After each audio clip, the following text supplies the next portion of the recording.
Jim Rice, editor of Sojourners magazine, and today we're going to talk about composting with worms. But before we do, this is the new electric scooter that I commute back and forth to work on. Zero emissions, because it's all electric. You can get one yourself at extremescooters.com. So today we're going to talk about composting with worms, 7 easy steps to do it yourself. There's a lot of ways to do composting, and you can find out a lot more about it just by Googling composting with worms or reading a good book like Worms Eat My Garbage. But today we're going to have one method of how we've been doing it for about 13 or 14 years, and it's been very successful, and you might try it yourself. First step is get some worms. Easiest way to do that is Google red worms. That's the kind you need, red wigglers. And you can find there usually for about 25 bucks. You'll get about 500 or half a pound, or a pound of worms is 1,000, and that's enough to get you started. Step 2 is get a container to keep the worms in. We have 4 containers operating, but you can start with just 2. You have one that's full and one that's empty. And what we did is went to our local co-op, picked up a 5-gallon bucket like this. You can get a lot of similar things like this, usually free at a co-op or a local grocery store. And then you take the container.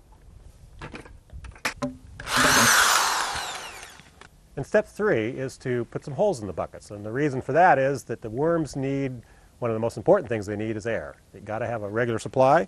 And so you take a regular electric drill, and you take the drill and punch holes in the bucket. So you can drill holes all over the bucket, on the bottom, on the sides, even on the top, so it gets plenty of air flowing through, so the worms have something to breathe. Step 4 is to make sure that there's not too much liquid in the worms. So what we do is you need some kind of bedding for the worms. A lot of people take strips of newspapers and tear them up and put them in the bucket. But what we've done, and very successfully, is to use regular peat moss that you can get at any hardware store. So you take the bucket that you just drilled, reach in, grab some peat moss, take a handful or 2, and dump it in the bottom of the bucket. Step 5 is feeding the worms. What we do is we keep in a small container in the kitchen, we keep our food scraps. You can use any fruits and vegetables, but not dairy or meat, but you just take it and we put it in a coffee container of some sort.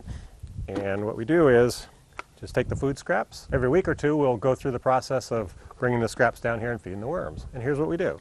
We just take the scraps like banana peels, avocado skins, apple cores, what have you, vegetable scraps, and dump them right on top of that peat moss that we put in a few minutes ago.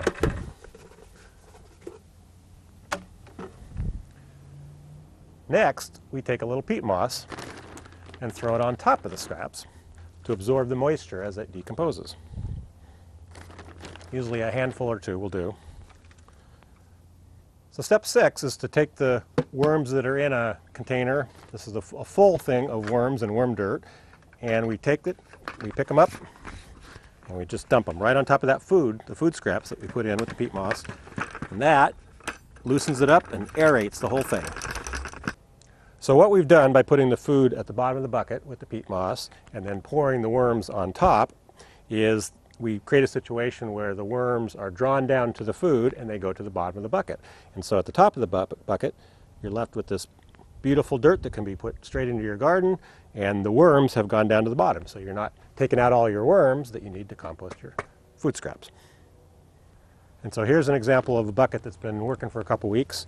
And on the top, you can just reach down and scoop up all this good dirt, and that could go right into the garden, or we keep it in a 55-gallon trash can for a container with a lid on it. And so this is filled with good garden dirt.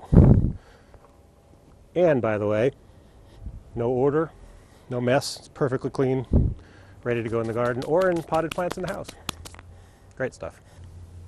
So to recap, to make this happen, all you need is red worms, some containers, a drill to punch some holes, a little peat moss, throw in the food scraps from your kitchen, put them all together, and you got yourself the most wonderful dirt you've ever seen.